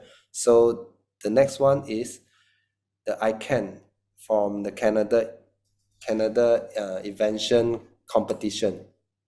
So it's reducing, the title was reduce electromagnetic radiation from electrical appliance. So meaning that 2016, this technology already won this kind of award to reduce electrical appliance. So I was trying, it's quite how to say, surprised that why unable to won this. This is a Malaysian technology, you know. The inventor is a Malaysian with a few Panasonic engineer. They invented this technology back in 2010. Okay, so the next one, the improvement of this technology, right, is able to speed up the microcirculation blood flow from the Taiwan. This is the Taiwan, and another one in year of 2020 that our technology sent to the USM to do the improvement of the animal's blood circulation, and it will not affect the blood pressure of the mice. Okay, so the next one that just now David has shared to you guys, that the eyeball of the Dr. Liu Renjie that is done in 2020 also. So they took this technology and do the self about 10 patients for the test. Okay, so the next one is SGS for standard. SGS is actually a laboratory, world-renowned laboratory, and they are tested all the product for FCC. FCC is for US standard. Then the CE is the European standard. We both already enabled to, how to say, go to worldwide. So the last one is the last year we got another my IPO, intellectual property of Malaysia also. It's different. You can see the 2012 and the 2022 one is different. So we got 2 patents. So next one, I'm going to show you some of the report that we did. You can see the picture of this is our EmGuarde, and they done in the lab, everything, right, with the proper setting. So they enable to see that this product is safe for use, will not affect our human body. This is some pictures you can see. This is EmGuarde in this report. So all these things, right, we will upload it after the training, maybe tomorrow. I'll try to upload it then in the EmGuarde library, so you guys can have a look more clearer. Okay, so today end up the training is end. Sorry to take for so long time. So now I pass it to David. Thank you. Okay, can we give a round of applause to Ben to encourage him, you know, and I think he did a good job explaining, because technical wise, you know, people have to bear with it because technical knowledge is important, and there are certain things that we need to sidestep, and it is always, you know, good to learn about all these technical so they can sidestep all the future possible mistakes, you know. And today in our today's training, I think we got more materials. We managed to get some of the photographs of how EmGuarde is actually being tested in the world-renowned lab in SGS. And I think just now there is one leader asking about how come EmGuarde is not obtaining this serum for local market and all that. So a simple answer to all of you is that, you know, Serum, it's a Malaysian-based testing laboratory company.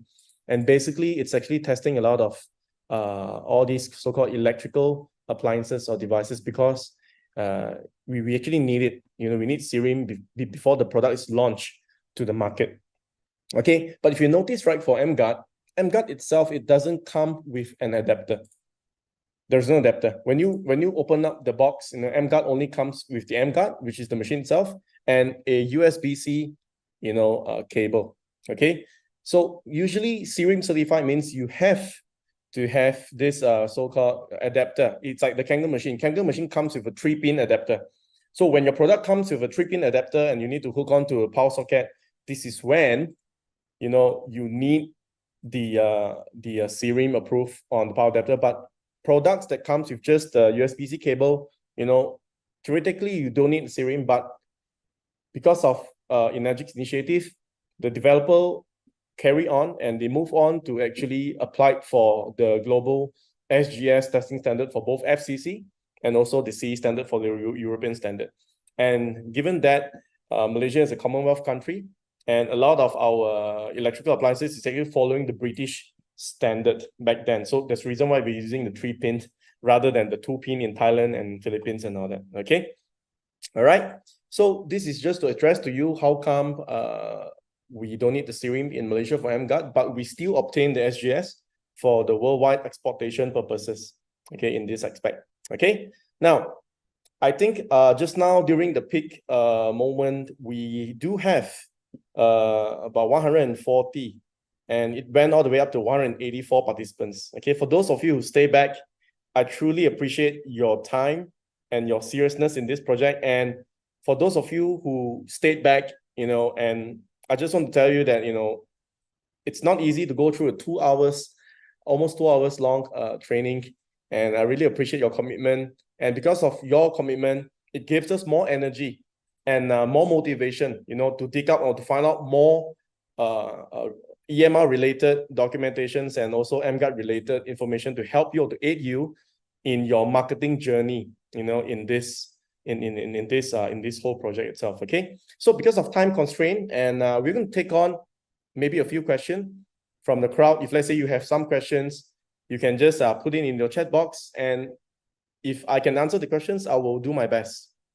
Okay, before we end today's training. And for those people who missed out certain part of training, please be reminded that this whole training is recorded, and we will upload this recording into the EmGuarde official channel so that everyone can actually watch the training over and over again and repeat, tentatively learn about some of these materials that we got from the training. Okay, so welcome to all the people who stand. Okay, let's take a look at some of the chat box. You're welcome, guys. You're welcome. Now, we might not be able to take all questions due to time reasons. And there you go. Let's take a look at what's available now, Malaysia. Okay. Any particular important questions that we need to? Okay. I think we've answered most of the questions. Hi, David. Okay, there you go. David, can you hear me? I'm Hemant here. David? Okay, I think there's one question. Is there any equivalent device to EmGuarde? Now, based on our knowledge currently, talking about competitors, we have a lot of similar concept products in the market, meaning a lot of products, they are claiming that they can actually help with radiation, but they are actually of a different technical theory. There are a lot of products out there. They have different functions, and some of them, they're actually helping your body to defend the radiation. And some products, they're actually reflecting the radiation and all that. So to my knowledge, up to date, I believe that EmGuarde currently, it's the only technology in the market who has the ability to reduce high frequency electromagnetic noise radiation with a given 4-meter radius, meaning you don't have to even touch the product. The product works airborne, So at the distance, it has the ability to actually suppress that energy. So by far, I think this is unique. And for information, EmGuarde is a patented product. And we obtained both patents back in 2012. The first patent is actually, the patent title for 2012 is an apparatus, okay, for electromagnetic radiation suppression. So the first patent, the developer obtained it back in 2012, which is 11 years ago. Okay, and the newest patent, which is last year, they obtained it It's actually an apparatus for effectively suppressing or help improve the microcirculation after or through the suppression of radiation. Okay, so that's the second patent they obtained. So this product has got 2 patents, and one is in 2012, another one is in 2022. Okay.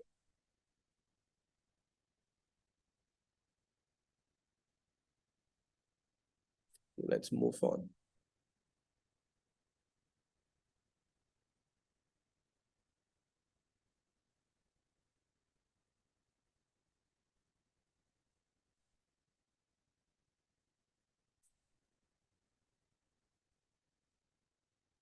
How about PowerPoint presentation?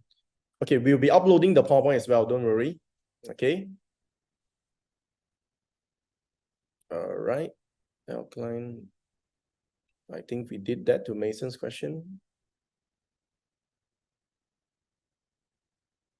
Okay, there's one question from Heman Kumar. Does EmGuarde cancels the radiation emitted from devices completely, like how the detector goes to 0?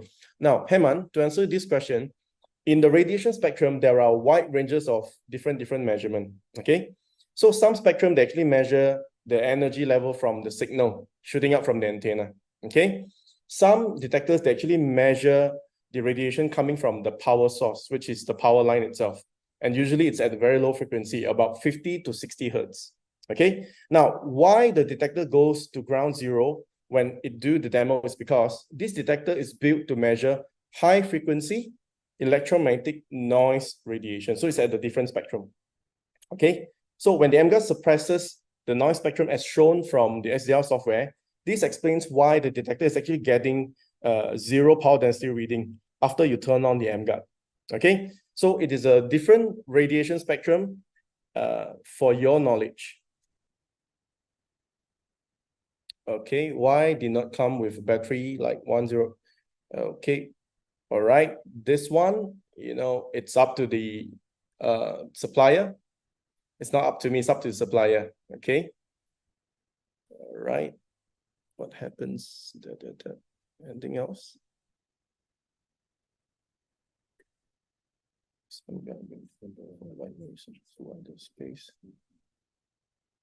There's a product name, okay, by Simon Yo, claiming the same feature as EmGuarde related. Okay, for information, this question, okay, there's a product name SafeLink and own SafeLink for 5 years. Okay, now SafeLink is actually the previous model name for the same technology before EnerGic took over the technology. You see, so before, okay, if you notice, right, the patent came out back in 2012. So between 2012 till date, you know, the developer has actually developed another product by the name of SafeLink, okay, and it is actually the same technology as what you are looking at now today. So back in 2022, EnerGic decided to take over this technology and rename it to EmGuarde. So this is how you got the new EmGuarde. And currently, EnerGic is actually the global sole owner or distributors for this particular technology segment. So EnerGic took over the entire technology.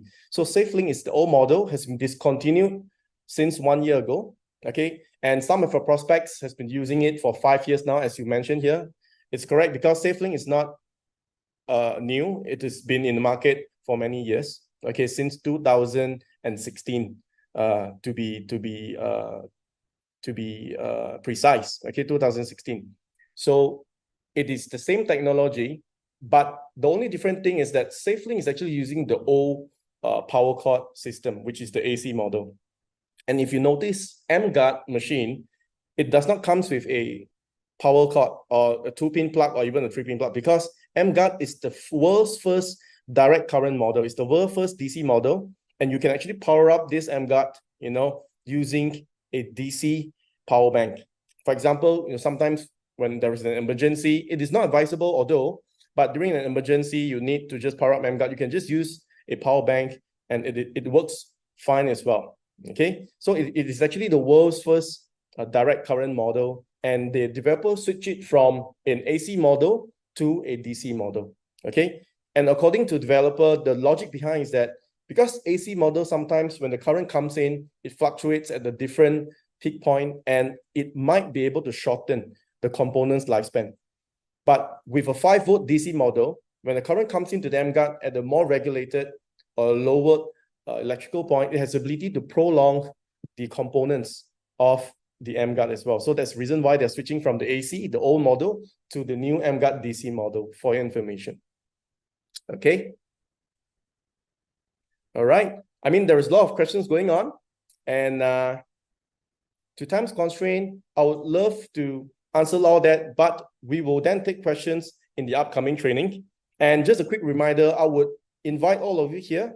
If let's say you have got some frequently asked questions that you need answer, please remember to visit emguarde.com. And below there, we have uploaded certain FAQs with answers, together to aid you to respond to your customers. And I think most of your questions here are answered based on the FAQs supplied from the website itself. Okay. And with that, I would like to conclude today's EIT training. It's late, it's 10:30, it's 2 hours. And thanks guys for listening and staying back. And with that, I wish you all the best in your EmGuarde journey. Okay. Thank you so much and have a great night. See you again. Yeah. Okay, everybody. Good night, everybody. Bye, Magic family. Bye, thank you, thank you. Thank you. Welcome, you're welcome, you're welcome. Recording Good night, everyone. stopped. Good night. Good night. Thank you.